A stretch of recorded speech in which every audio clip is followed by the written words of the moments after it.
that's just part of the problem with corporations in general. Oh, hi. Yes. Hi. I just have to go at the clock and I'm like, so yeah, we're live. I don't know how great my connection is. I hope everyone's hearing me right now. I'm Gunther. This is the Unready room, living up to our name as usual. And with me, of course, is Brandi Jackola. Brandi, welcome 2022. I want to be like super stoked about it, but honestly, No, me too. no, not stoked at the moment. It looks very much the same so far, but that's okay. We're gonna. It's gonna be good. Yeah. Yeah. Um. So yeah, again, my internet connection, I've been wrestling with it all day. So I really hope that it's at least passable for everyone. If not, hopefully Brandi can step in a little bit and take over for me when I'm, doing the thing. So yeah, we'll see. For the most part, we can hear you, but you sound like a robot. Oh, cool. I'm noticing the comments here. Robot Dan. Okay. Yeah. Or like someone's trying to auto tune you. Take your pick. Ah, let me see if I can. No. Okay. Anyway. Yeah, so we have a bit of catch up to do because we didn't do a live show last week. It was Christmas, and this week it's New Year's, but what the heck? Let's get together. Let's enjoy some Star Trek together. Thank you so much to everyone who's joined us in the comments. I see a lot of regular faces. Very, very happy to see you all. And thank you everyone who will be watching later. Yeah, like I said, we've got 2 episodes to cover. We've got Stormy Weather from a couple weeks ago, and then this last week's episode, But to Connect. You have to have that pause there for the ellipsis, right? So, Yes, you have to take a breath and then say it. exactly. Yeah.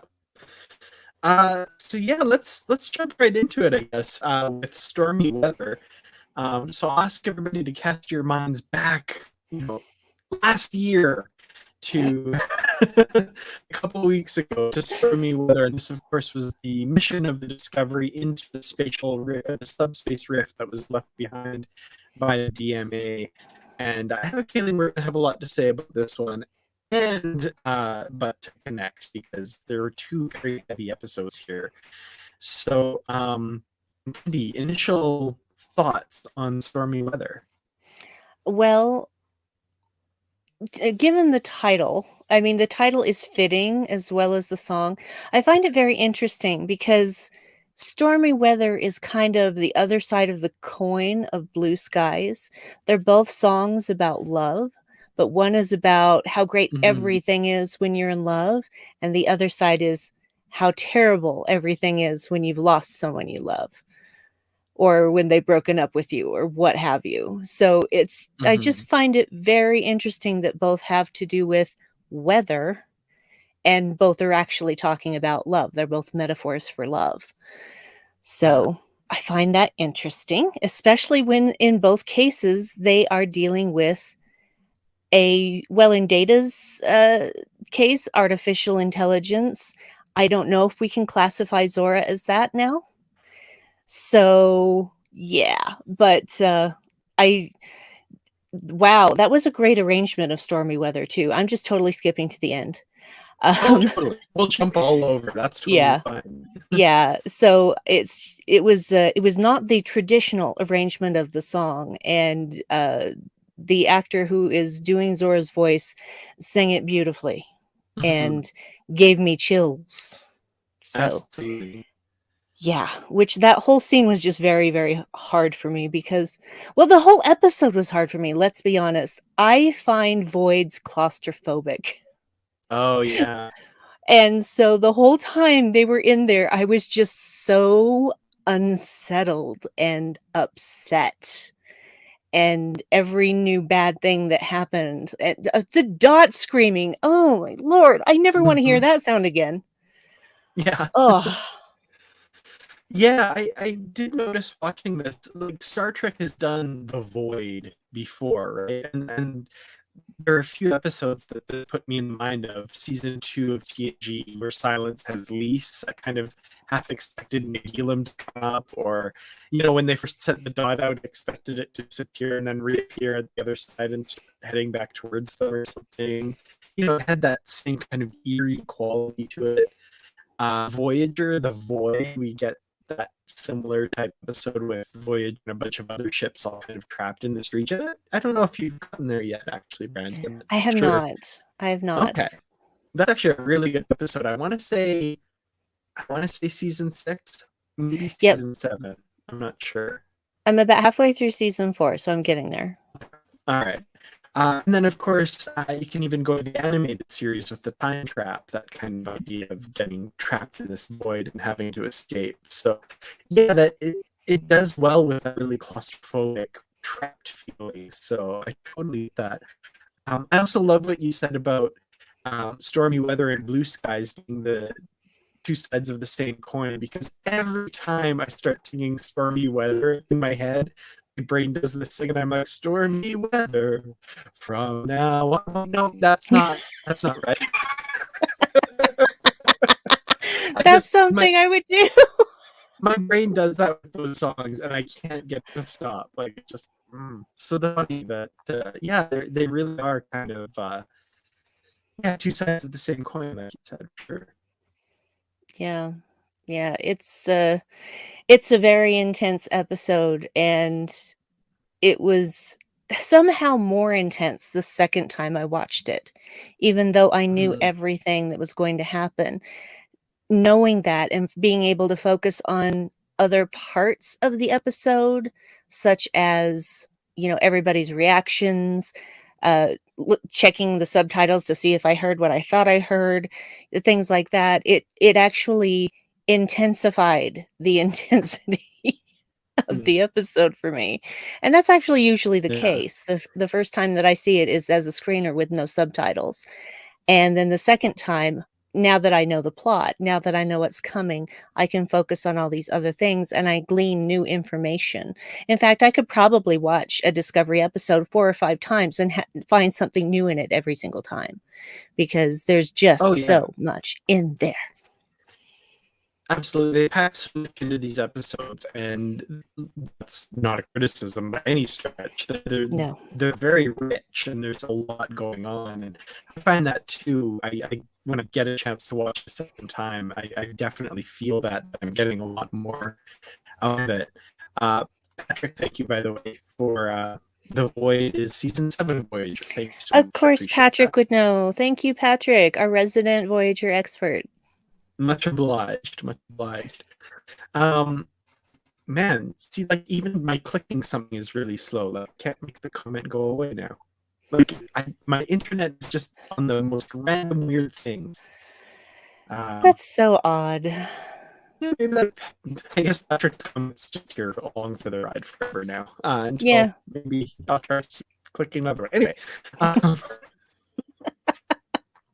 my wonderful internet today, guys. Oh God. Okay. Um, So, other aspect of this story that I really wanted to touch on, of course, is Gray's part in it, because he's got this kind of fun, I say fun, but interesting part of the story where he's helping Azora, and Mm. which is good because he's just there, just one way. That's funny.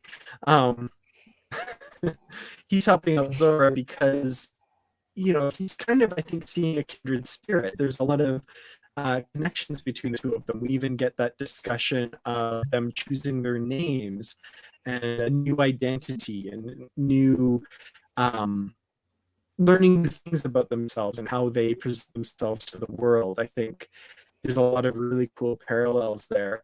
And add to that, of course, the fact that Gray feels kind of at loose ends and not really sure what his purpose is for the ship. And kind of, obviously this isn't going to be his only purpose on the ship, or his purpose go forward forever, but he finds something to do in this episode, some way that he can contribute and help out and really be essential to the solution of the plot of the episode. Yeah, and honestly, I feel like if Culber hadn't been busy with other things, he might have fulfilled that same role, but he had other things to do, and the only person that could really help in this situation was Gray. And he came at it from the perfect perspective of, "I know what this feels like. Let's see what's going on with you. Let's see if this helps." And distracting her, yes, it's a her.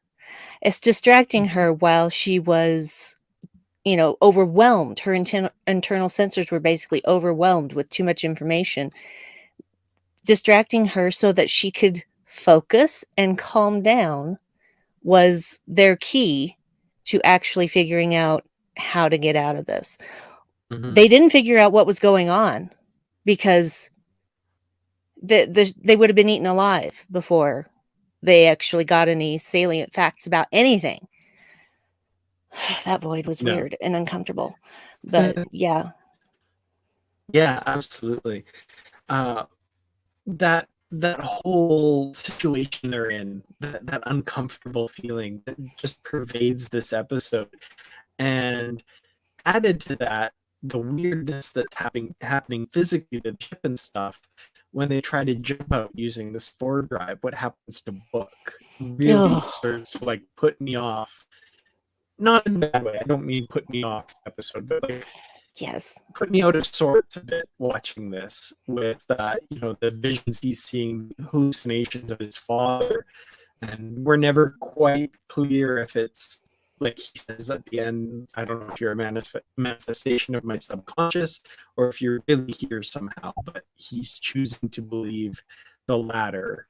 And that wonderful line where he says, because that means that there's a possibility that Kaheem and Leto and everyone else he lost could still exist somehow. Um, but with this, I do want to just call out the actor who played Book's father Mm, as the latest in a string of really great casting choices, guest casting choices for Discovery, with Tarka, first of all, who we'll get to again in the next episode, but then also Michael Grey Eyes in the previous episode, The Examples.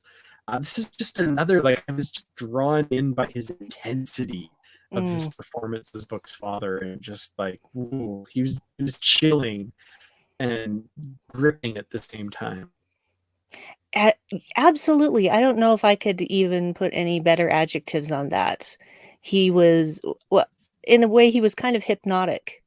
You just Mm-hmm. you just couldn't stop watching him talk, even though the words coming out of him were so hateful and arrogant and demeaning, and yet you just wanted to keep hearing him talk. Mm-hmm. Absolutely. Yeah, just really gripping, really like I couldn't look away at in scenes where he's in, and that's the performance certainly, and the writing for sure, but also the directing, like how those scenes were filmed, and Mm, how like there's never a long shot with him because it's always from Book's perspective. It's right up close. It's right in your face, and you can't ignore this this hallucination or this vision that he's seeing. You just can't ignore it, and it really puts you in Book's place in those moments because you know sometimes you can ignore these things and go about your day-to-day life, but now he's front and center. You can't just ignore this. It was really well done. mm. Yes, man, they are asking a lot of David Ajala this season, and he is just knocking it Mm-hmm. out of the park every single time, which I knew he could do anyway because of my past experience, seeing him, in Supergirl, actually, and, I just man, he's gotta carry a really heavy load this season. Mm-hmm. And yet, when he posts fun stuff on the internet, like behind the scenes stuff, like I don't know if you've seen his latest post, he's telling a knock knock joke to Sonequa while they're between takes. It is just it is just so charming and funny and No, heartwarming, and I'm just like, "Dude, you are just the best." absolutely, yeah. Yeah, I follow him on Twitter, but I need to more actively look at that stuff because I haven't really been doing that. Randy Compton asks an interesting question here, and it's something we're going to get to, especially with, I think, the next episode as well. I've missed a lot of recent discussions. Have folks been talking about the Star Trek episode with Discovery AI was in deep space, and that was the episode Calypso, where we first hear the name Zora. You do later ask questions Zora Calypso. Yes, so that's where we first hear the name Zora, and yeah, it's we're getting there. I think we're seeing the progression of steps there, and the Zora and Calypso seems to be more emotionally evolved than the one we see here, but she's definitely getting there. Like she's getting to that point. So it's interesting. I'm loving what started out as just kind of little tiny seeds being planted, and now it's like a full on like, oh yeah, no, there's something heading that way for sure. Yes. Well, honestly, when they said that they never stated outright whether Calypso would be connected to any particular storyline in Discovery, and they never didn't say it either. Hmm. So they kind of just left us hanging. They're like, oh, there might be a connection, there might not. You'll just have to wait and Yeah. see. The thing is how every single other short trek had some kind of connection to the series, except for, of course, Children of Earth, which was connected to Picard. Um, yeah. Well, and to be fair, Ask Not was also connected to Enterprise. Anyway, long story short, they're very good at what they do, and sometimes they can't get everything to connect exactly perfectly because obviously in Calypso it wasn't the 1031A, Hmm. and I'm not sure that they knew that that was going to happen yet, or possibly only a few people knew that that was going to happen. Honestly, I couldn't tell you, but those things don't bother me so much, you know? Hmm. If they wanted to, they could go back and retroactively fix the visual effects if they wanted to. Yeah. So I don't think they should have to. It's just one of those things that happens in storytelling.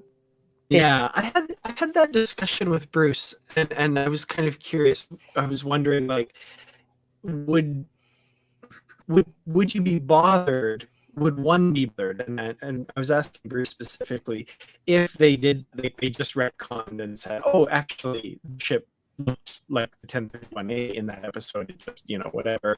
And there's a little bit of precedent because a little bit in the short trek episode, The Brightest Star, we see Giorgio and Saru meeting for the first time, and when the shuttle is landing, the shuttle says SHN on it to indicate that it's from the Shenzhou. mhm. Then we learn in season 2, uh, the episode The Sound of Thunder, that she was actually stationed aboard the Archimedes, and they show that exact same scene in that episode, and the SHN is missing from the shuttle. So they did a little tweak there, a little retcon.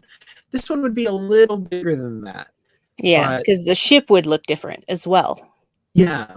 So I was like, would that be overly bothersome? I don't know. But there's a line in this episode, and Bruce pointed it out. I'm like, that's an interesting thought. And they take the time at the end of the episode when Discovery is getting repaired in the Archer space dock, and Saru basically says something along the lines of, isn't it great how programmable matter makes it so quick and easy and fast to make repairs and changes to the ship? I'm like, oh yeah, yes it is. And Bruce had the thing like, oh, that's interesting. That like, is that a little like, for whatever reason, for some imagined reason from some future writer, they can just really quickly with programmable matter go, and the Discovery is its old self for some reason. Then it all fits, and I'm like, that's kind of cool. You know what? It works for me. I don't think that they need to redo the visual Mm. effects in that episode. It doesn't bother me like it would some people because it's holding on to that level of pickiness in canon is going to drive you mad because Mhm. human beings are not perfect. And, James R. Kirk is a great example of that. This goes all the way back to the first season of the original series. So Stop worrying about it. Stop nitpicking it. Just enjoy what you're seeing. Just enjoy the story that's being told. And now we just have to keep wondering, so when is this whole thing with Kraft going to happen? Okay. Well, I'm going to throw another wrench into this because I'm going to break all the rules of our live discussion. I'm going to jump right into the next episode because I'm like, Oh, I just want to talk about this.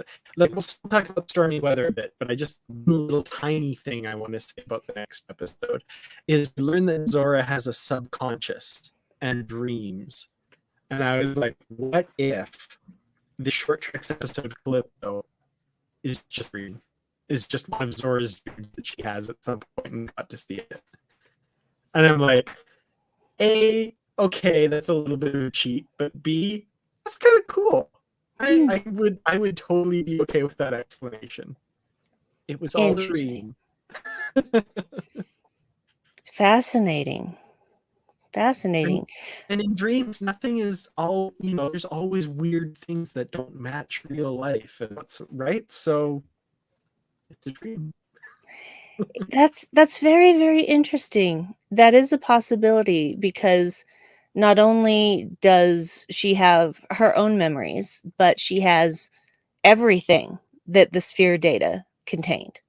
Mm-hmm. So who knows what kind of whacked out dreams that would cause. Absolutely. Absolutely. So anyway, that was my little thought there. I was going to say that to the butt to connect thing, but I was like, I just want to get this out there. But yeah, with Stormy Weather, so yeah, we get the trapped in the void, escape, everyone getting put in the transporter buffer a la Scotty and Relics. Lots of little touchstones in previous episodes, which is kind of fun. And Burnham on the bridge, she's staying with the ship. She has to, she says she has to get the crew out. Turns that duty over to Zora when it's clear that she won't be conscious for that. What did you think of that whole, I guess, climax to this episode? The bridge was literally on fire. Mm-hmm. That messed me up bad. Yeah. I have this thing with fire. Mm. I don't know. I don't think I've ever discussed it before on the show. When I was little, and I don't remember this consciously, I witnessed an apartment building burning down. Ooh, that's scary. Yeah. And so not only that, when I was 5 years old, my father was in an explosion at his workplace. Oh I man. think I was 5, and he was burned badly over his body, his extremities a lot. And so burning, flames, fire does not have good connotations with me. Mm-hmm. And so when I see things like that, like literally the bridge is burning up. It's literally burning up. I have lost Dan. He'll be back. But yeah, it was really, really difficult for me because it started bringing back all of those childhood fears. Yeah. And I will still have bad dreams about fire. When Dave and I were on our honeymoon, we were in Southern California. We went to Universal Studios, and they have this attraction there about the movie Backdraft, which I have never seen and I never will. And the third stage of that is being in this set that they've created where they simulate the refinery fire from the end of the movie. Yeah. And I was Dave was like, "Are you sure you want to do this?" And I said, "Yeah, I think I can get through it. I think I can do this." And about halfway through, I'm like, "Why? Why did I do this? Why did I do this?" But the reality popped back in when a cap in the floor exploded and hit me in the leg. It did not cause major damage or anything, but that took me out of that fear for Mm. that moment. And I'm just like, "Oh yes, this is just a simulation. I'm fine. I'm fine." But every now and then, they're less frequent now, but every now and then I will still have nightmares about fire, Oh, about that's not being terrifying. not being able to escape from a fire.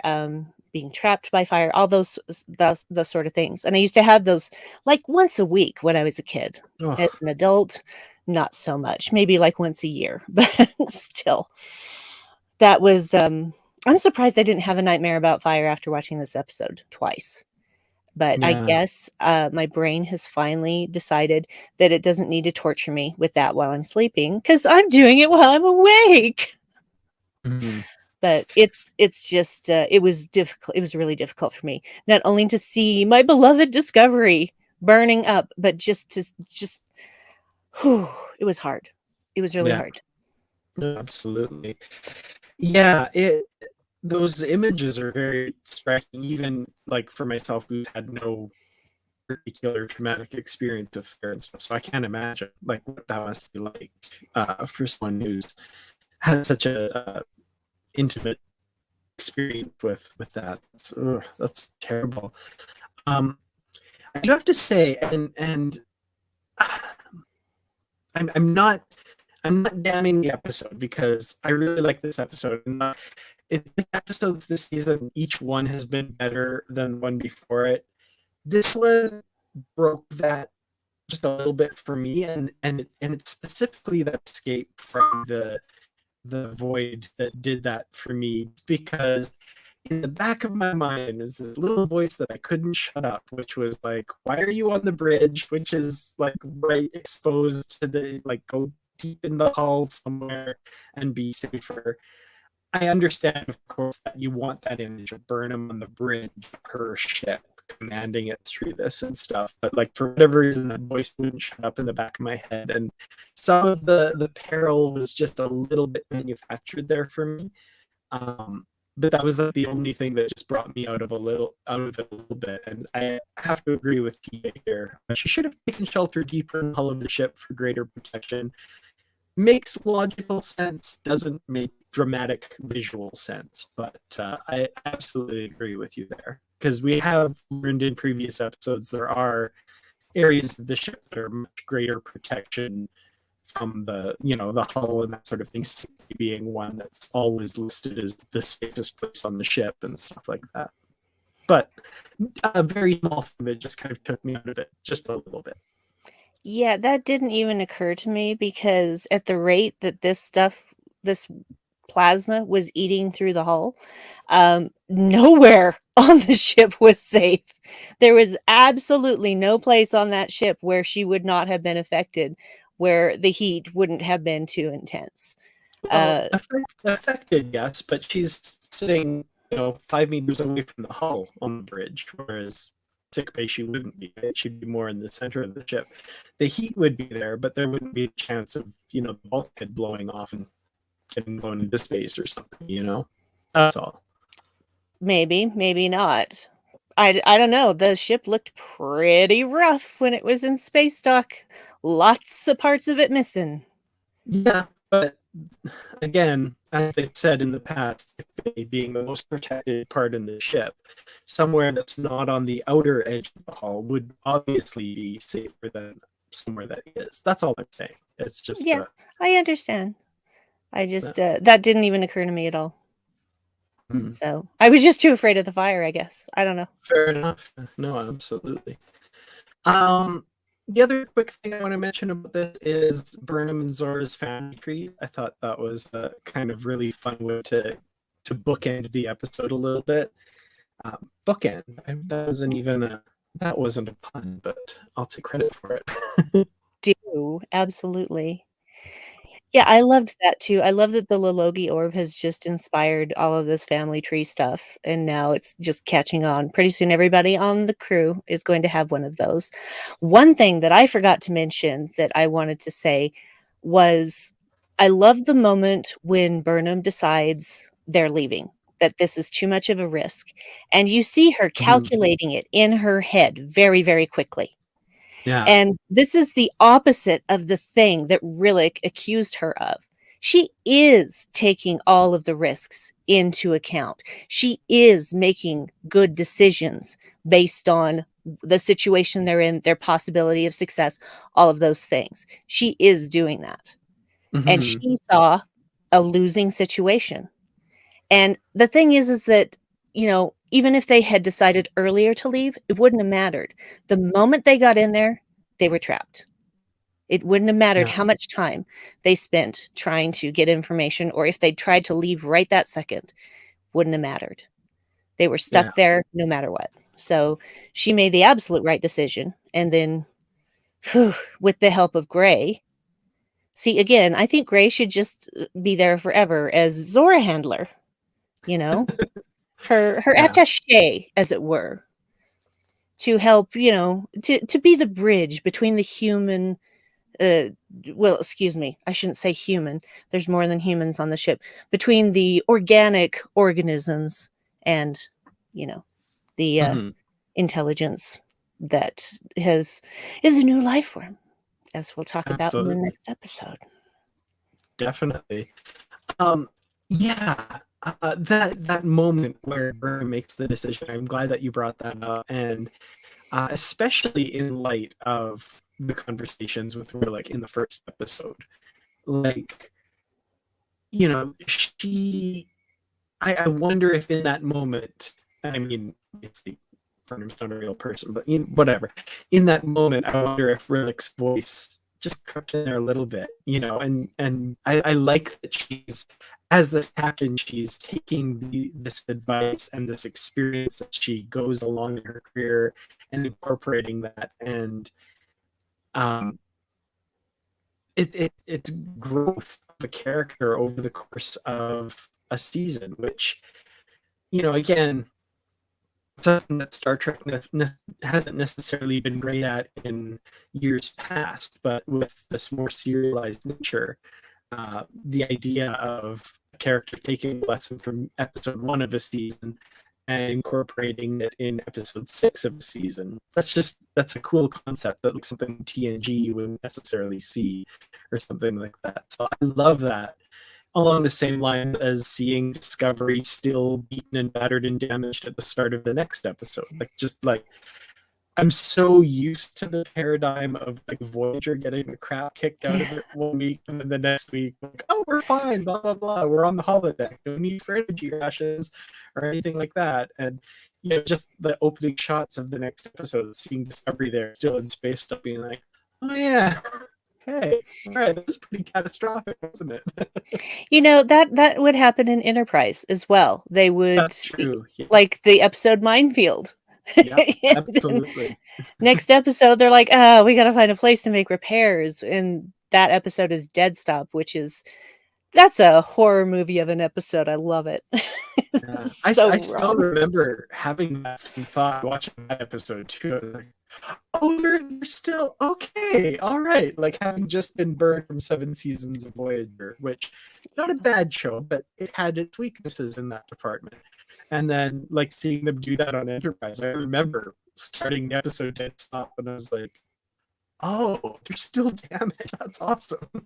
Oh, and the same thing happened in season 3 Oh, during the season Xindi 3 War. is a whole different beast altogether. Yeah. Oh, Absolutely. yeah. So much actual consequences and continuity going on there. So Yeah, it was a new definitely. thing for Star Trek. Well, I know we've got through this episode pretty quick, but any final thoughts or anything that we haven't covered that people you want to mention, or people in the chat would like to mention? Well, I love how Saru is behaving with the crew as first officer, and Mhm. knowing when something's okay to do and when it's not, like Awoshikun wanting to take a team and reinforce force fields and stuff like that. And Saru just shuts her down because that's not where she's needed. That's not where her expertise is. And then when she tells the story later as to why that happened, it was just, he understood. He was very empathetic about it. And he said, "You bore witness to your friend's life and death. And that means something, even Mhm. though, and maybe that experience is what defined her as far as, okay, there's technology out there that can prevent stuff like this. I'm not going to be this person anymore. I'm going to go somewhere where you can use that technology. Maybe that was the reason why she left her community. Yeah. It's a very formative thing for her. So, and Absolutely. Yeah. I like that we're getting more tidbits about her and Detmer. Mm-hmm. But yeah, it was it was a hard episode, not in a bad way. It also made me feel really tense because there's still this little bit of a rift between Michael and Book, because Book just is, well, I'm just going to say it. He is being extremely childish. He is pitching a fit because he wants to go kill the thing that killed his planet. Mm-hmm. And he wants revenge. He wants to avenge people. Well, okay, I understand. I understand that feeling. I understand that rage. But nothing, no amount of killing is going to make it stop. Not Yeah. one thing that he is trying to do at this point. Not destroying the DMA, not finding out who these people are and punishing them. It won't change anything Mm-hmm. in him. And why he cannot grasp that after therapy, he's just being willfully childish, frankly. And Yeah. I'm adoring David Ajala right now because he is just so good. He is just so good because we still love Book. We still want Book to succeed. We still want Book and Michael together. But right now, he being a child. Mm-hmm. Spoiled, rotten child. Yeah, I generally this episode again, not as much as the previous two, which like that was a high bar because the examples I think was just such an incredible hour of television. This one did just slightly free, but it's hard to follow that episode. But I really enjoyed it. I loved the weirdness of the void and them dealing with that, and again, like your point about Book, like he wants to get out in his ship and do something right then and there, and Burnham practically has to like yell him down, like let's just send out a dot and see. And then sure enough, the dot gets a few kilometers away and disintegrates. I'm like, okay, so Book would have just died then there. Like, couldn't he learn something from that? That oh, maybe I need to just settle down a little bit. But you know, but yeah, great performances by everybody. Saru, I loved in this episode. Gray, I thought was terrific. Mm-hmm. Uh, and Zora, the overwhelmed feeling of like the replicators on deck 15 are about to shut down, and there's a small anomaly in the computer system on this and blah, blah, and I love that kind of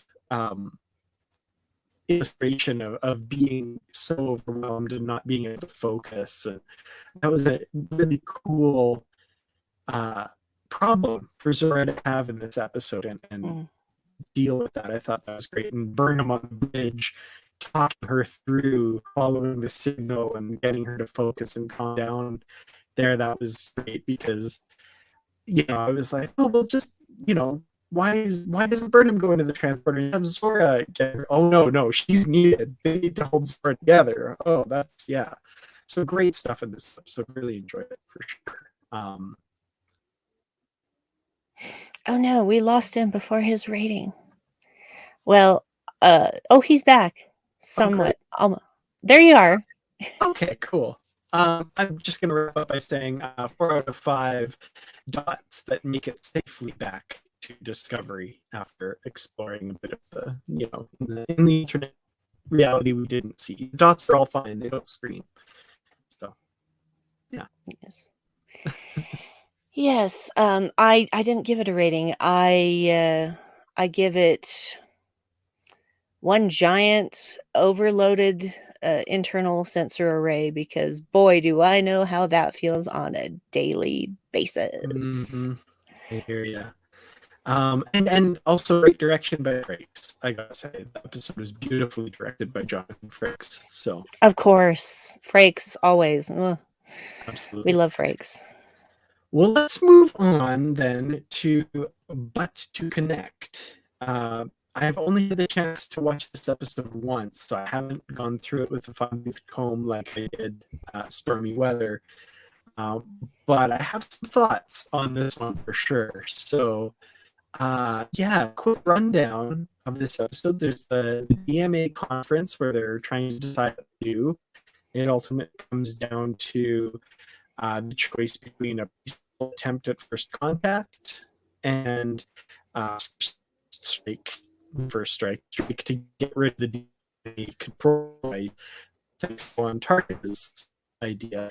And meanwhile, on Discovery, they're trying to decide what about Zora because she won't release the coordinates of the mysterious species 10C that created the DMA because she's concerned for the welfare of the crew. And that whole storyline involves David Cronenberg's character once again, who I'm so happy to see back. And really interesting stuff that kind of parallels both stories going on here, which we will get to. So, but to connect, no like big action sequences, no big fights, no, it's all talking, it's all Star Trek. I love this so much. It's so Star Trek. Yeah, I'm giving away how I feel about this episode. But Brandi, your initial thoughts? I was actually very excited to have something that was not all pew pew. Not that Mm-hmm. Discovery is like that. It really isn't. You know, No, it there's a isn't. lot of different levels of stuff going on in Discovery, for which I am eternally grateful at the variety of stories that they are telling. So I'm like, oh, we're going to spend some time actually talking about people and stuff and things Mm-hmm. and democracy, I guess is the best word to put it under, even though, well, that's the thing about democracy. Democracy doesn't have presidents, but I mean, true democracies don't. It's just literally everybody has a turn at everything. That was the way that the Greeks originally did it, is that everybody had to serve, basically. But Mm-hmm. which sounds complicated when you have all of those people who are represented. Also, shout out to the Zindi. There's a Zindi symbol in there. I saw it. And in fact, somebody else on Twitter, I have forgotten his name. Patrick, you know who he is, because you sent me that link, I believe.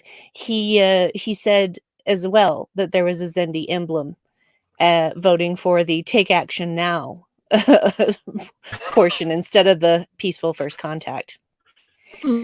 Surprise there.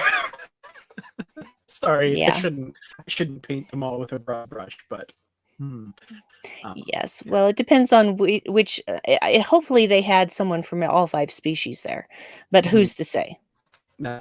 I kind of dropped out there for a second, so I'm assuming you mentioned the Zindi insectoid, right? Yeah. Okay. Well, not only that, but just the Zindi. I saw the Zindi emblem on the voting screen. Yeah, right. Heard So that, yeah. but yeah, okay.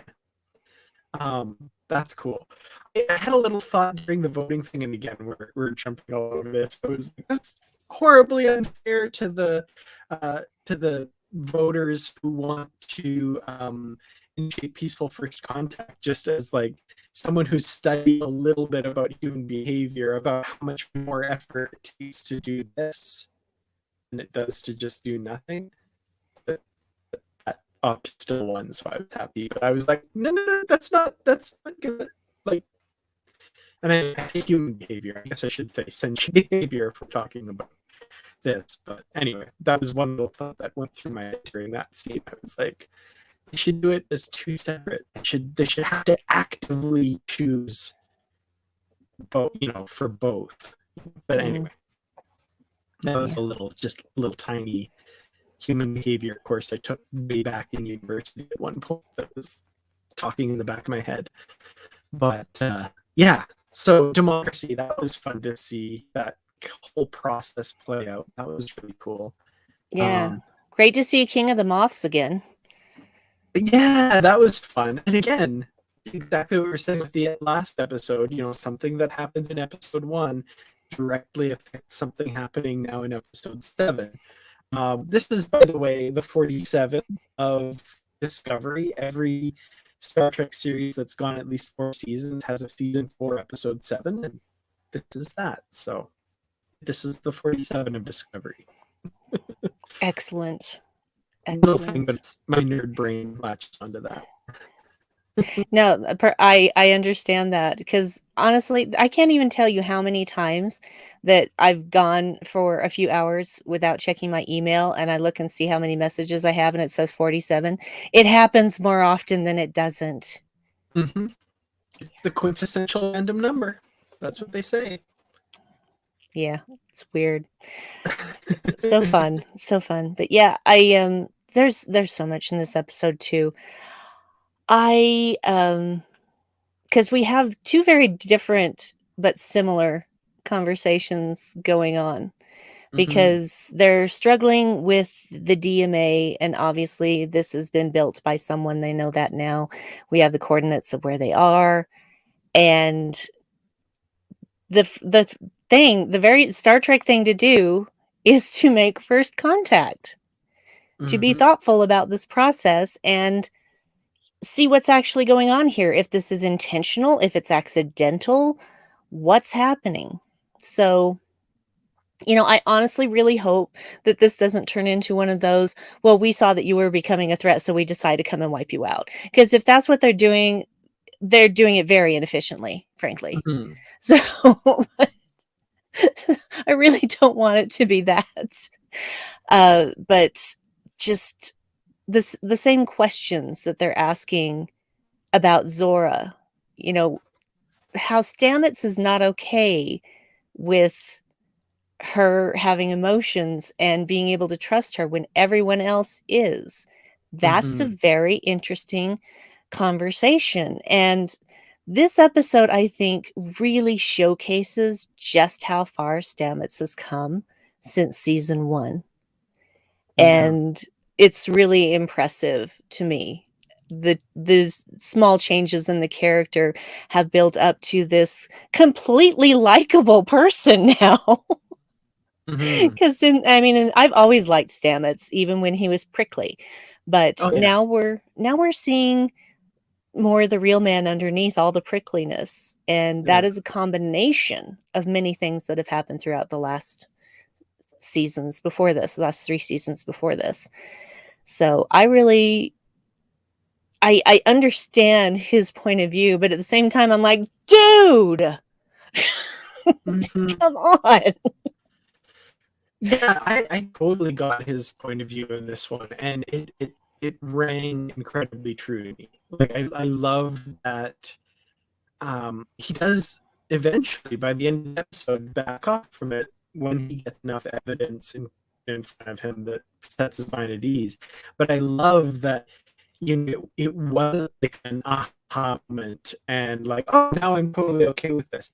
I love the evolution of over the course of the episode, and he stick to the problems that he has with this, and I never felt that he compromised himself. I love that everything he said was given a full hearing, and all of the concerns he had were addressed until he was 100% satisfied by the end. And I love that. Like, that was just like working the problem from a philosophical standpoint. We've loved debates about philosophy and what is Zora.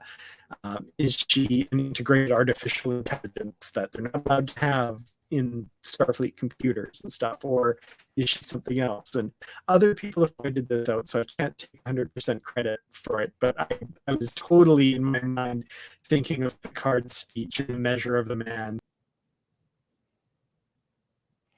Yeah, we've lost Dan for a moment again, but yeah, I thought of Measures of a Man as well. And actually, I also thought of the I'm assuming episode. nobody can hear Yeah, me right now. yes, we can hear you. I did also think of Measure of a Man, and also something that occurred to me that I discussed it a little bit Hello? with Dave, but Can I people tried hear to. me?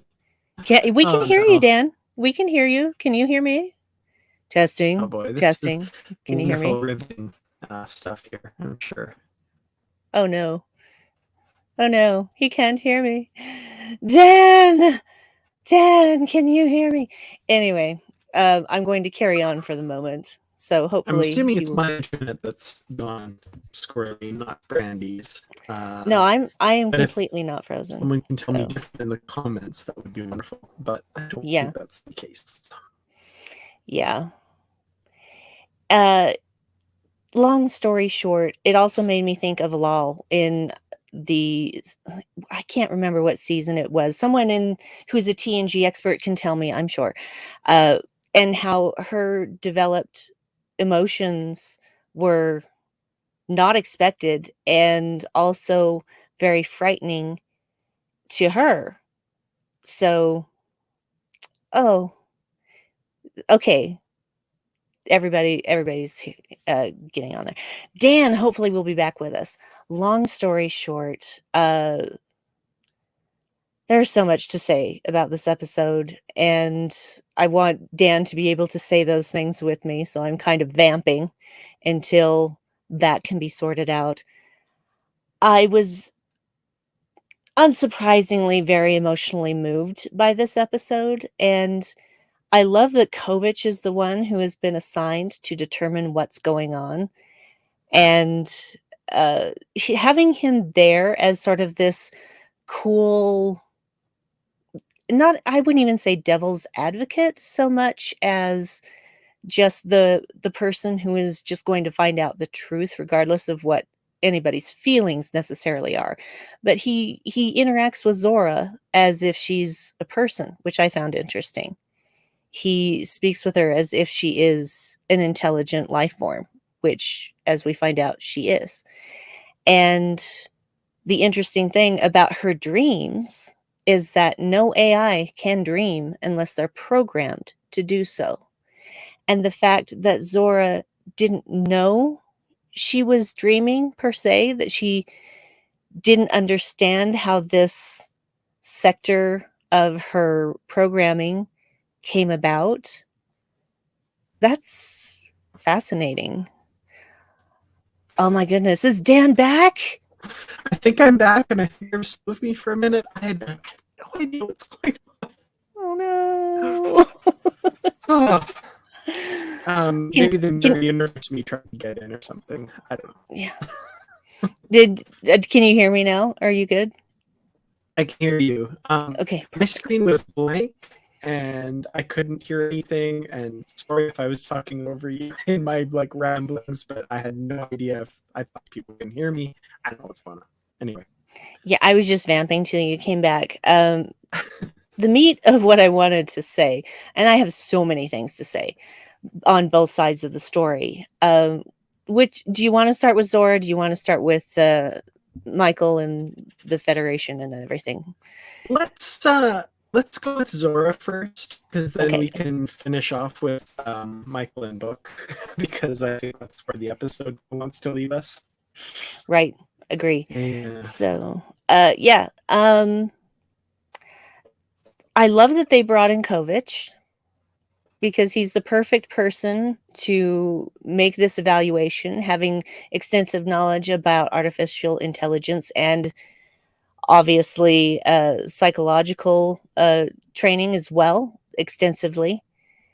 And I found it very interesting, and I've already said this to the chat, so sorry if I'm repeating myself, guys. I found it interesting that when Kovich came in, he just started talking to Zora like she was a person. Mm-hmm. Absolutely. And this was actually what I had been waiting for, because I don't know if I said it on this show, but I did say it on a What the Future Holds a couple of weeks ago, or last week, I guess it was, really. Yeah, it was last week. That what happens if Zora needs to do something, they need Zora to do something, and she just says no. Mm-hmm. Because I was waiting for that. But I didn't think that it was going to happen with any kind of ill intent on Zora's part, Right. and that it was actually going to come from a place of protection, wanting to protect the people that she loves. So, and especially at the end of episode 6, I was like, well, I think that might happen, and then it does in the very next episode.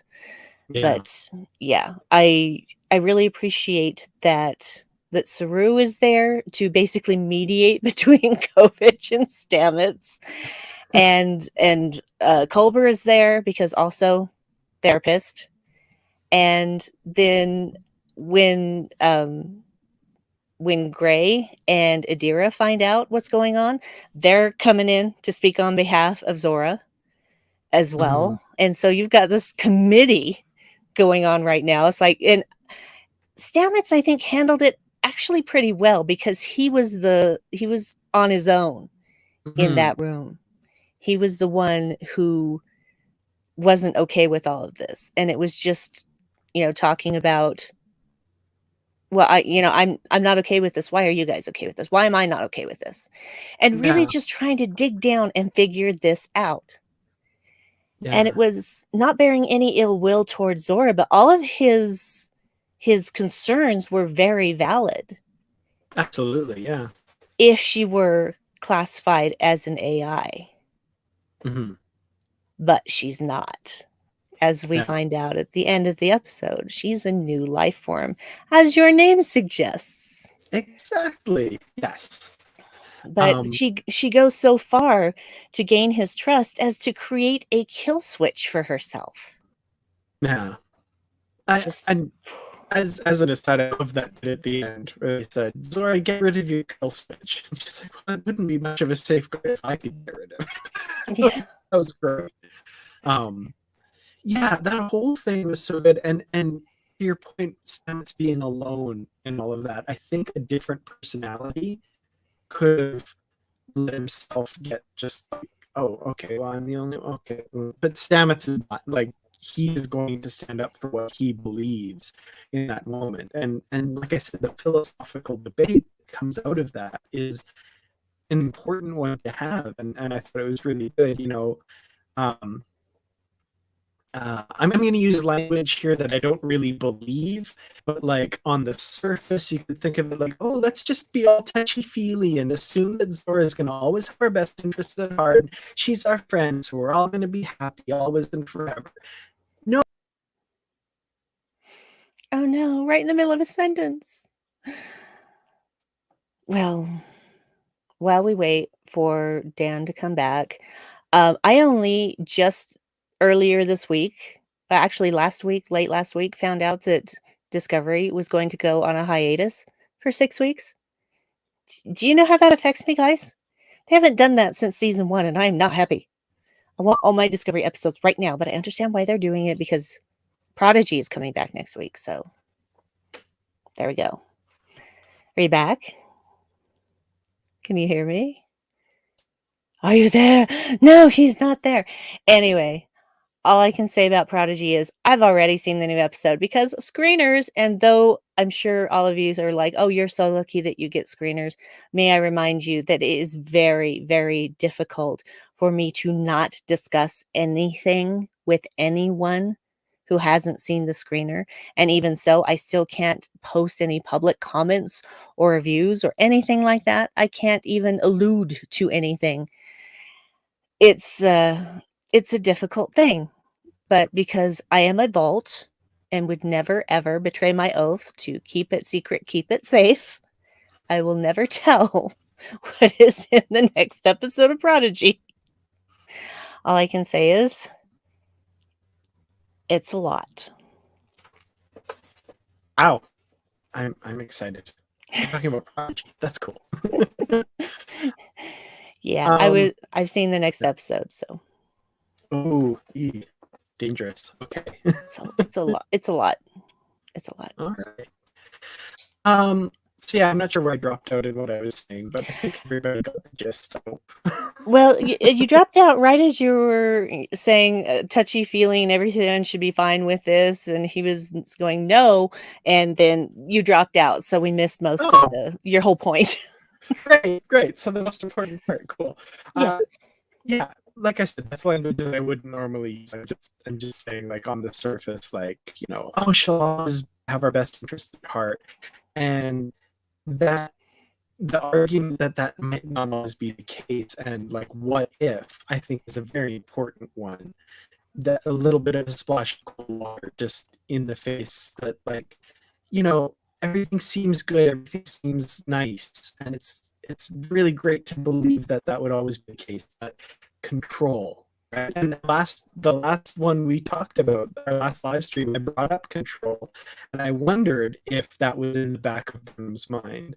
And we don't know that it was, but it's definitely in Stamets' mind. And I do like that it got brought up. That, Mhm. like, well, the last AI we dealt with, you know, just did a little thing like wiped out all sentient life in the galaxy. Maybe we want to kind of talk about the possibility. So I'm glad that they work through that and get that philosophical, you know, argument done and dusted, so that like, okay, we feel better about this now. Yeah, and I think it's Culber that brings up that Control didn't and couldn't have emotions. Mm-hmm. And so that was a defining difference between the two. But there's Yeah. more defining differences, of course, as we find out. But the interesting thing is that yes, we can think all that stuff about Zora, but isn't that the way we approach every one of our favorite characters on the show? Everyone on the Mm-hmm. show, we just trust that they're always going to do the right thing. Which is the point that gets made by Saru, of course, when he Yeah. says like, I forget his exact words, but he's like, I can think of like a bunch of different ways I can totally just destroy the ship right now, but you trust that I don't, you know. I could shoot And spikes out of my face right now, but I don't. exactly, yeah. Absolutely. I do also want to highlight Wellington's comment here. First, I felt that the crew is violating Zora by reaching into her guts, but upon reflection, I see that Zora gave the crew permission, basically. Yeah. Yes. Thank you so much, Wellington, by the way, also. And yeah, it seems Zora was.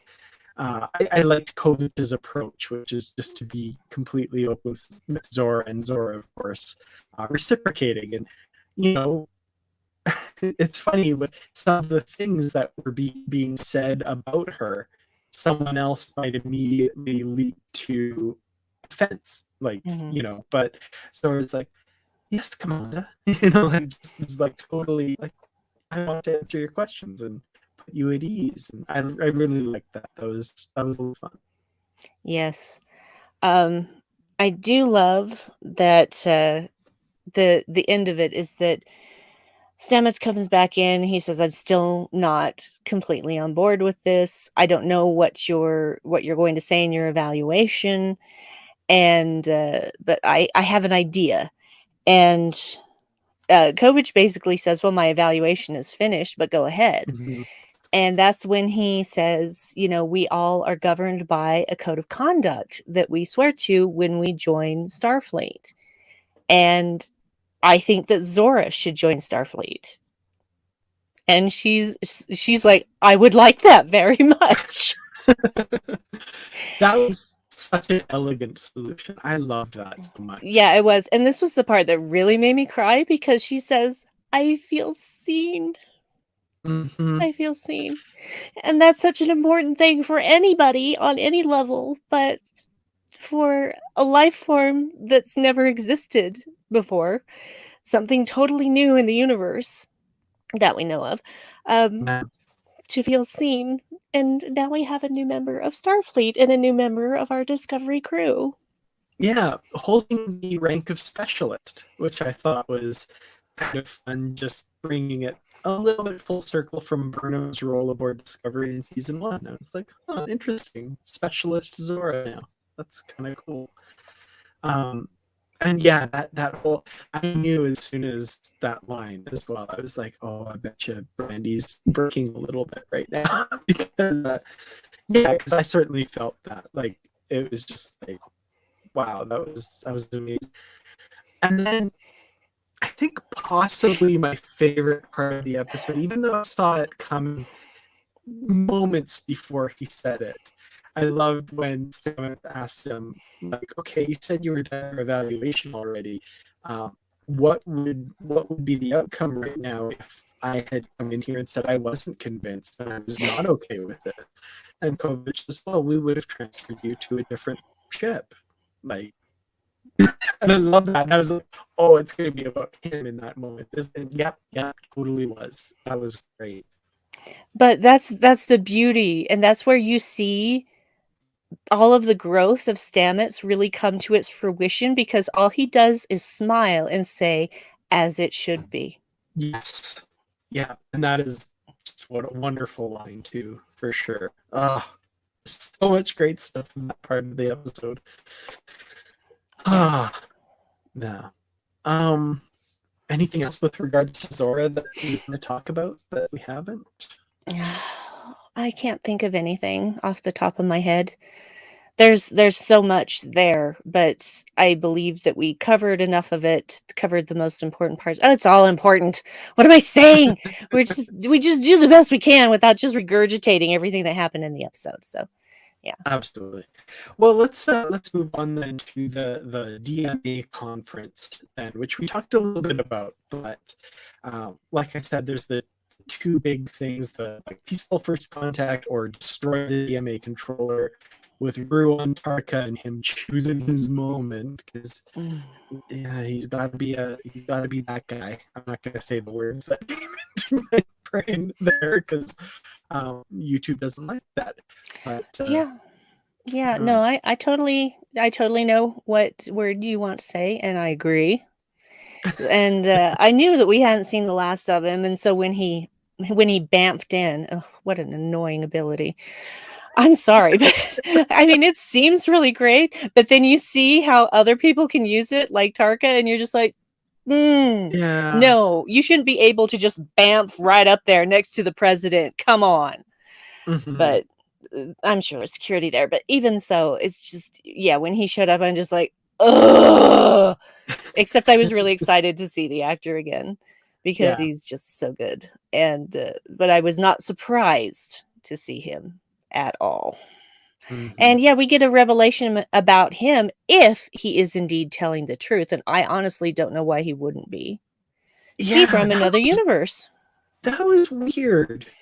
That was very strange. His friend went to this other universe, or may have gone to this other universe where there's no emerald chain, and there's been no burn and that kind of thing. And he wants to follow him there, and he needs the power from the DMA controller basically to do that. That seemed very strange to me. Like, I'm waiting for some follow up to that because Mhm. um, I I don't use this phrase often, and I don't mean it in a negative sense, but boy, did that seem out of left field. Like, wait, what? Okay, what's going on with this character now? Like, that's weird to me. I don't know. And again, another reason I want to watch it again, because when I watched that the first time, I was like, wait, so what? Yeah, no, it doesn't make any more sense the second time. Trust me. Okay. All right. So even with subtitles, I'm just like, what are you talking about? And so, what if you found this universe where there was no burn and no emerald chain and all of this stuff? That doesn't mean it can't happen there. Do you Like, think that this universe is going to stay exactly as it is? That's not what universes do, pal. yeah. And then so now, just talking out with you now, I'm like, this part of the story, is this like talking about the difference between the kind of person who's like, the grass is always greener on the other side, and I want to immediately get gratification and go over there and do this, versus the kind of person who's going to stick around and make the world the place they want it to be? Like, is Mhm. that, I'm wondering if that's where they're going with the story a little bit, like the builders who are really about creating that better world, versus the like, I want to win the lottery and get the hell out of this crap hole kind of thing, you know? Well, he's already shown that he is not a patient man. Yeah, that's very true. So I think I don't know if his story is true. I don't know if he's just using it to appeal to Book's sentiments, to appeal to his empathy.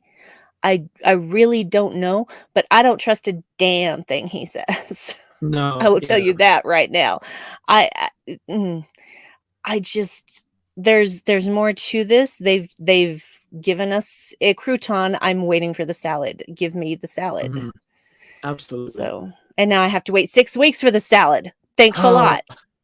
yeah, when this episode was over, and like we'll get to the ending, of course, but when it was over, I turned to Nikki and I said, "Do you know when the next episode is coming? It's February 11th." And she was like, "What?" So yeah, that's gonna be tough. But okay, so book. Oh, I just want to. Oh, that boy. I understand the empathy. I truly, truly do. I don't think that that's what he's acting on. He is No. acting on anger. He is acting on hurt. He is acting on loss. His own hurt, his own anger, his own loss. Yes, he can throw out these things about how he doesn't want anyone else to experience what he's experienced, but he's also not dealing well with what he's experienced. Mm-hmm. And instead of finding a way to live with it, because nothing is going to change what happened, he is instead lashing out again like a spoiled child for vengeance, for taking out the people who took out his home world. Yeah. Which again, if you just keep doing that, because these people did this bad thing to you, you do something bad to them, their progeny do something bad to your progeny, and they retaliate, and on and on and on it goes, and the cycle of violence never ends. Absolutely. It doesn't change anything. It's not going to make him feel better. It's not going to help the universe. Anyway. Yeah. No, I'm right there with you. And I was so frustrated with the book in this. The like great moments of pathos in the episode, though, of course, when like he and Burnham are against each other very publicly in that forum, and Burnham has to speak out against this heartfelt appeal that Book has made, and she has to speak directly against that, and she has to vote again. That was tough, and that was amazingly well done. And the president, like, is there anyone here who will speak out for the first contact option? Yeah. And silence. and she gives this kind of look at Michael like, and then she turns back to the assembly like a disappointed mother and says, "It seems there will be no further remarks." And I'm like, guilt trip, lady. Woo! Yeah, but like it had to happen, right? And honestly, for a moment, for like half a second, thought, naively, that Burnham wouldn't speak up. And then, of course, in that moment, she does and gives her speech that ultimately, I think, sways it. But that was a brutal moment. And so amazingly acted by both Sonequa Martin Green and David Ajala, of course. They're so good. So good. I just want to highlight this comment because I'm so happy someone else thinks this too. I said this to Nikki as we were watching. We were watching this, and it was so perfect when he was. I think when he's doing like the thin note, like I have this thing and it'll do this and boom and blah blah blah. And I was like, oh my god, he's Elon Musk. And then later on, of course, when it was he wants to go to this other universe, it was just like even more cemented, like the point you make here in this comment about I wants to abandon Earth and start a new one on Mars. And yeah, that's it. He doesn't want to put in the work to make this a better place. Like let's just F off and whatever. But total Musk vibes. Someone else said that, and I don't know if mine are, but I did the exact thing. That's awesome. Yeah, well, here's the funny thing. The only difference is Elon Musk isn't doing the work at all. He is taking credit for everyone else's accomplishments underneath him. Absolutely. He's not actually creating anything. So that's the one difference is Tarka is actually making stuff, but only for his own use, only for his own edification and for his own ends. And I kind of feel like that's the same sentiment as Elon Musk. And when he made Time Person of the Year, I'm like, what are you doing? You know who should have been Time Person of the Year? Betty White. Yeah. Person of the century. Thank you.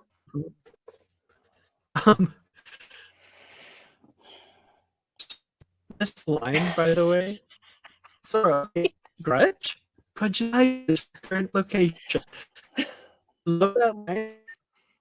And so what happened in that moment was I was like, oh, Zora's the new Data in this moment, because like just taking everything so literally. And, yes, thank you, Zora. I see that. Yeah. I love that. Yes. But yeah, of course, that is the scene in which Burnham discovers that Book has gone off, or in the process of going off with Tarka, having stolen or appropriated the new next generation spore drive, which is interesting. And they're taken off to deliver this weapon, I guess, into the heart of the DMA. So it's Well, he gonna hasn't take even them. built the weapon yet. He hasn't even built it. Yeah, I don't know what's going on there. They now have 6 weeks to do it, so I guess. Well, programmable matter. Programmable Yeah. matter. That's the explanation. The thing is, honestly, it was really pretty watching Bookship jump. I have to Cool. admit I was that. like, "Arr, oh, neat, but Yeah, I was arr." just like, oh, that does look really freaking cool. But it's funny how Tarka keeps saying, well, as soon as we can get around the navigator problem. I don't know that anyone's ever going to get around the navigator problem. I don't know if you're ever going to be able to not have an organic being doing that. Because I think it takes, well, I mean, Zora might be able to be honest, because she does have a subconscious. She does dream. So she might have, I think it takes an ability, an emotional intelligence to be able to operate the spore drive, because you have to see it in your head, basically, in order to jump. You have to see where you need to go and go there. So it's just it's just interesting. That's just my theory. There's nothing really confirmed. The only thing that's confirmed is that before, Stamets would have trouble jumping if he didn't know, without a computer helping him. Right. But I can't remember which episode it was in, but he was talking about, not being very good as the navigator, and Spock told him, you have navigated the mycelial network so many times. Obviously, you can do it without help. You just need to believe that you can. Basically, Spock telling him, you gotta believe in yourself, man. Just believe in yourself. Yeah. I know, right? Just all peace and long life with that guy, Absolutely. Yeah, so that's where we end this episode. And so many thoughts. I'll be like, oh, I can't believe the cliffhanger. Darn, 6 weeks or whatever it is. Well, I will say this. It's something that I just kind of thought about today when talking about cliffhangers with my mother, is that at least they don't give us season-ending cliffhangers. Yeah. They finish off the story that they were telling. And in the case of season 2, they kind of catapult you in a little bit at the beginning of what's going to happen next season by discovering going into the wormhole. Or even season 1 with the Enterprise showing up. Like, that too. And it's just a little hook for the new season. It's not like, yes, what's gonna happen? Yes, that is what you do. That is how you get people coming back. Is you finish the story that you're telling, and then you give them a teaser about the next one. That is why people come back. They don't come back because, you see Riker standing on the bridge and saying fire, and then 5 months later or whatever, nothing happens. I was talking about this with my mom too. I am still bitter about Best of Both Worlds, and I always will be. You cannot change my mind. I had the pleasure of watching Best of Both Worlds Part One for the first time, and then the network I was watching it on, who was doing the Star Trek marathon at the time, obliged 15 seconds later by starting Part Two. So I was like, okay, this is the way I'm glad I experienced this episode. Yeah. So, It's just unnecessary. It's a cheap trick used by soap operas. Don't do it. Don't do it mhm, at the end of a season. Doing it during a season, fine. And that's kind of how Discovery rolls, is that it's one continuous story. And so we end on a dramatic moment sometimes. And then now we see what's going to happen with that dramatic moment in the next episode. And that's fine. I get that. That's not a problem for me. It's the mhm, season ending thing, the season ending yeah, cliffhanger where you have to wait God knows how long, especially in this day and age with it taking 9 months to do an episode of Discovery's visual effects. yeah. You know, it's Um, just I appreciate that about New Trek, that they don't mess around like that. yeah, a good point is made here. Just because of the arrest of the captain at the end of season 2 of Lower Decks, and Yeah, but see, that's the thing is they finished off. It's more episodic. That's it's a the little hook for the next, yeah. Yeah, it's a hook for next year, but it wasn't necessarily a continuing story. I mean, we have any idea that she was going to get arrested? No, we did not. We No, did not see that coming at all. And so now this actually it didn't bother me as much because I'm just like, "Oh, now I'm excited for next season," and I already would have been anyway. But it yeah, didn't feel like the same kind of cliffhanger. you didn't watch a half hour of setup for Mhm. something that doesn't get resolved. You get Yes. the story of that episode resolved, the rescue of the Archimedes and Sonia Gomez and all that. That gets all wrapped up. And at the very end, you find out the Pac-Man planet's been destroyed, and oh gosh, Captain's getting arrested for it. What's going on? Yeah. So I take that point. That makes a lot of sense. Yeah. Yes. Sorry if I just spoiled Lower Decks for anybody. My bad. Um, anyway, final thoughts, I guess, for But to Connect. I do want to talk about the love fest that is Tarina and Oh Saru.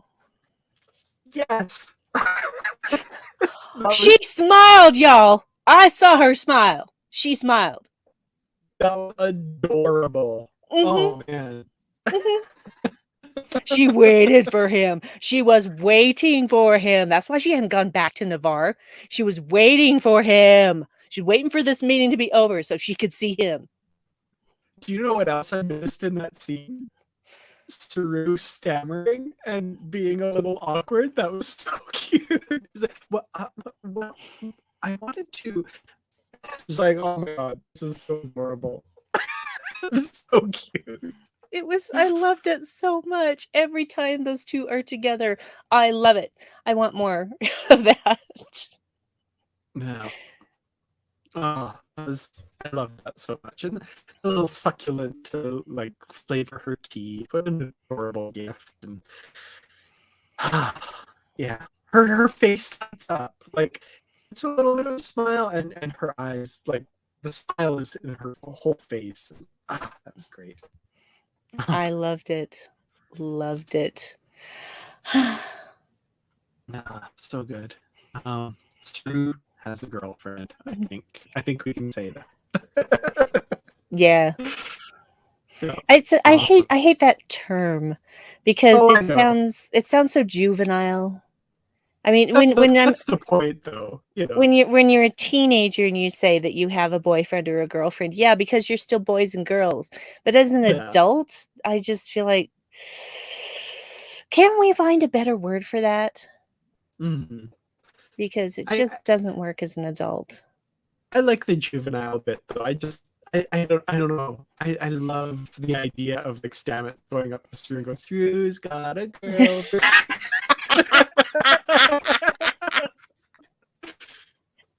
I kind of Yeah. now want to see that scene. Yeah. And then there's going to be Culber going, now. Leave him alone. Oh. That is his business. You don't need to embarrass him like that. And I don't think even Saru would be embarrassed. He'd be like, "Yeah, I got a girlfriend. Mm-hmm. My Yeah, first and one. As far as we know, Saru's first girlfriend." there you go. He'll have even more swagger in his step than Tilly noticed earlier in the season. Yeah. Yeah, be swinging those arms a little more. Me swishing. Mm-hmm. I'm sorry.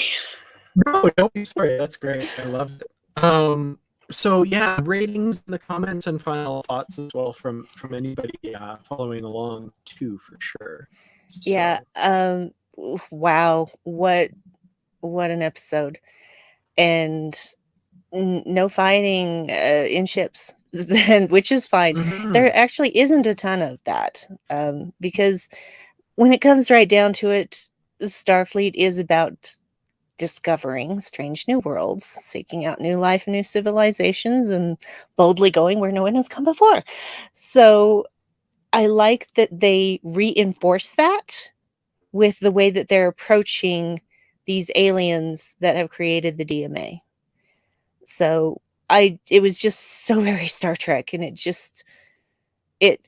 it gave me it thrilled me, and at the same time gave me a feeling of peace, because even in 3189 or whatever it is, I think it's 3189, 3190 now. I don't know. I don't know Oh, how they do yeah. their calendars, but yeah, it just those ideals remain, and I appreciate that, because people are still people, no matter what time they're in. Mhm. So I would say, wow, just the best succulent plant ever is my rating for this one. I love it. I'm trying to switch to other comments, but it's not letting me. Oh, there we go. Um, so yeah, my final thoughts. I love this episode. I'm going to take just a second. There we go. Um, so the episode title, "But to Connect." I was wondering that too, and then we get the I think it's in the final speech by Burnham when she's talking to the assembly. She has the line in there, and it's something like, "Our mission or our purpose has always been not to destroy, but to But to connect." connect. So the "but to connect" is the second half of the "not to destroy, but to connect." So um, yeah, when I heard that, I was like, "Oh, okay." 'Cause I was right there with you. I wonder where that's going to come in. Is that a saying that I should know from something? And I couldn't think of anything, so I'm pretty sure that that's what it's referring to there. So, um, Yes. which is a great sentiment. And I kind of love that slow reveal that you don't get that till the end of the episode. And you're kind of like, "Oh, okay." I love that. But yeah, I really enjoyed this episode. It's right back up to that, going, each episode better than the last one. And again, with this one, I just watched it so recently. I don't know if it's new episode energy or if it's genuinely one of my favorite episodes of Discovery. But right now, it feels like one of my favorite episodes of Discovery. Again, no action scenes, no running phaser fights, no, not even any like ship action whatsoever, other than sitting in rooms and deciding the fate of um, the Federation and Zora. That's all the episode was, and I loved it. I thought there were so many great Star Trek ideals on display in this episode, and I love philosophical debates and anything that reminds me of The Measure of a Man. Mm. Picard saying Data is a new life form, and Starfleet's mission is to seek out new life, and there it sits. Right, I got that impression from this episode as well. So yeah, I can't, again, another, oh my goodness, this is just, my interface is being all silly. Bring it in. Um, Group hug. Everybody looking at him like he's crazy. yeah, And the look that Hugh gives him, and then Saru's like, What are you doing? And Kovic immediately gets it. He's like, "Oh, you think we should do this in a place where Zora can't hear?" And he just says it out loud. I'm just like, "Yes, And thank you." like, like Zora can't see him going. I love it. But yeah, I have nothing bad to say about this episode. It was another one that just felt perfectly paced from start to end, just like the perfectly done episode. So I don't even know what to rate it. I think one newly discovered life form. That's what I'm going to give it. Perfect. Yeah. um, okay, I like this comment here, Thomas Hill, and I can't bring it. Oh, there it goes. I think it was what I liked about Star Trek, good TV. Like I couldn't put it more simply than that, right? Absolutely. Right. I like it. And thank you, Donnie, for the lovely rating for the lives. No, that's so kind. Thank you. Yeah. So happy 2022, everyone, and I sincerely mean that in the most hopeful of ways for everyone out there. I really hope this year is a good one and it's better than last year and the year before. Uh, let's all go out there and make it. So I guess. Yeah.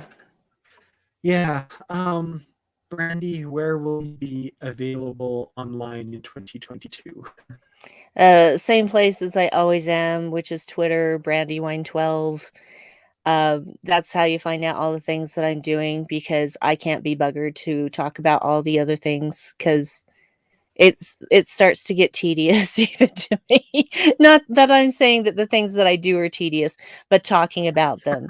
I just I do podcasts and this live show, and just go find me on Twitter and you will find out which one is out next. Absolutely. And yeah, Twitter, you can find me there at Kertrats, Kertrats. And of course, here on YouTube. I'm not making any more promises on videos coming up because I have failed spectacularly every time I've done so. So the live streams will continue. That I can say for now. So, but of course, the Positively Trek podcast will also continue uh, with new episodes weekly and a book club episode every 2 weeks. We are committed to doing that, so that will continue for sure.